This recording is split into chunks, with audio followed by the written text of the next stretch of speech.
Hello guys! Today mag-sleep over ako sa aking Fremy. It's my outfit.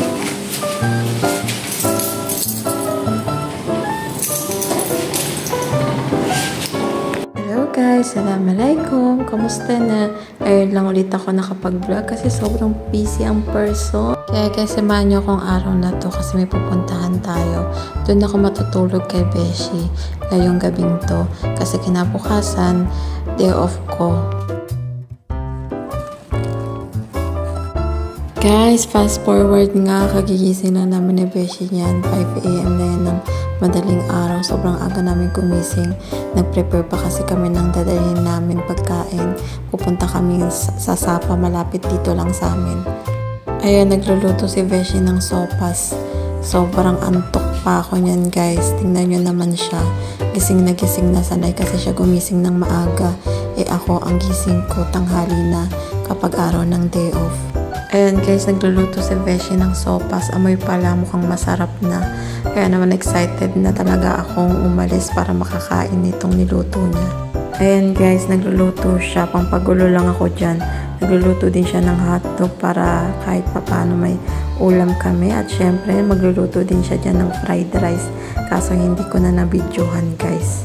Sobrang nagmamadali kami yan. Guys, habang napapanood ko na naman tong video to, natatakam na naman ako sa sopas.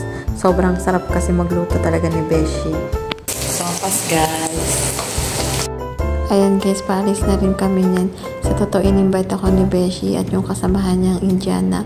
Ipapasyal daw namin yung mama niya. Nag-tour kasi siya dito sa Muscat. Kaya naman sasamahan natin sila. Ayan, medyo wala na. Hindi na ako inaantok niyan guys. Busy-busyhan na kami sa likod niyan. Ayan, chika-chikahan muna kami ni Beshi. Ako naman tamang pa-cute lang.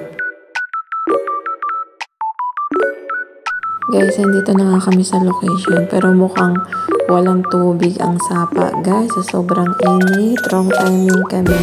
Ayan, nilakad namin. Tinaray namin kung meron nga. Pero kahit hanggang dito sa dulo, wala talagang tubig. Hindi kami makakadiko sa Sapa. Ayun na guys, pabalik na ulit kami.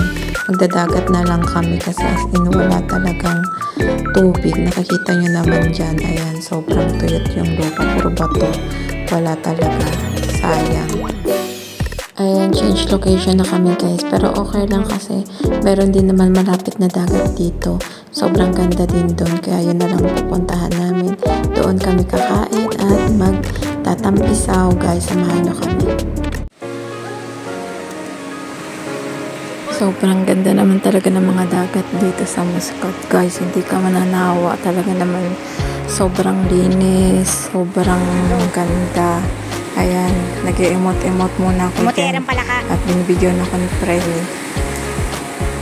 Fast forward nga guys. Ayan, kagigising ko lang din yan. Hapon na ako nagising. Sobrang pagod. Ang aga pa naman kasi magising kanina. Ayan, tamang chill lang. Tapos, ayan, hindi pa napagod si Frenny. Lumabas pa rin kami yan. Ayun lang naman guys. Bye-bye!